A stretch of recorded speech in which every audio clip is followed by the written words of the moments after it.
Bonjour, je suis Eric Amsalem, fondateur de Florida Invest à Miami. Aujourd'hui, je vais vous parler du déroulement d'une signature définitive, dite de closing, et des frais associés au closing. Le closing correspond à l'étape finale d'une transaction immobilière.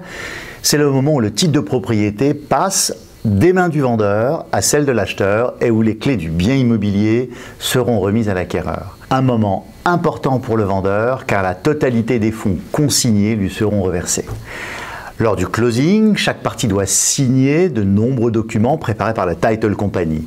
Sur ce sujet, je vous conseille vivement de visionner notre vidéo sur le rôle important du Title Company. Dans le cadre d'un achat au comptant, quels sont les documents à signer lors du closing ? Pour le vendeur, les documents FIRPA si celui-ci est non résident américain, le deed, l'acte de propriété avec le nom du nouveau propriétaire, le bill of sale, c'est un document légal qui détaille le transfert de la propriété du vendeur à l'acheteur. Le closing affidavit, c'est une déclaration écrite sous serment par le vendeur qui fournit des informations sur lui et la propriété. Enfin, le closing statement, dit HUD, qui est un tableau financier complexe où toutes les dépenses telles que les frais de closing, d'avocat, l'assurance titre, les inspections, les levées d'hypothèque, etc. y seront notifiés. Celui-ci résume évidemment les sommes qui devront être reversées au vendeur une fois tous les frais de closing déduits, ainsi que le montant précis que devra payer l'acheteur.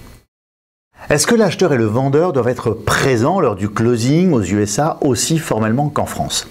Absolument non. Il n'est pas nécessaire que l'acheteur ou le vendeur soit présent pendant le closing et encore moins réunis. Je dirais même que de façon générale, chacun signe de son côté, même si les signatures des vendeurs doivent être certifiées. En effet, uniquement les signatures des vendeurs doivent être certifiées dans le cas d'un achat au comptant. Celles des acheteurs, aussi étonnamment que cela peut paraître, sont exemptes de certification. Quels sont les frais de closing ? Les frais de closing à la charge de l'acheteur, si l'achat est au comptant, se décomposent de la façon suivante. Honoraire du Title Company, $700. Title Insurance, 0,6% du montant de l'achat, en vue de protéger le titre de propriété contre d'éventuelles hypothèques que l'ancien propriétaire aurait inscrit sur le bien. Les frais de dossier études d'application par le condominium ou l'association pour environ $150. Je schématise. Envoi de FedEx, coursier, frais divers environ $300 si vous êtes hors des États-Unis. À prévoir aussi en amont du closing les frais d'inspection de la propriété, après que votre offre ait été acceptée pour environ $300. Puis les droits d'enregistrement du titre qui sont de $600 par tranche de $100 000. Je vous rappelle qu'il n'y a pas d'équivalent aux frais de notaire aux USA. Les frais de closing de l'acheteur représentent 1,5% maximum du montant de l'investissement, ce qui est très inférieur aux frais de notaire pratiqués en France. J'espère que cette vidéo vous a aidé à comprendre la procédure de closing en Floride et mieux définir ses coûts.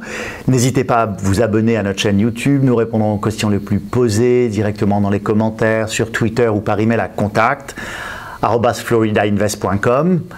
À très bientôt en vous souhaitant les meilleurs investissements en Floride et aux USA avec de nombreux closings.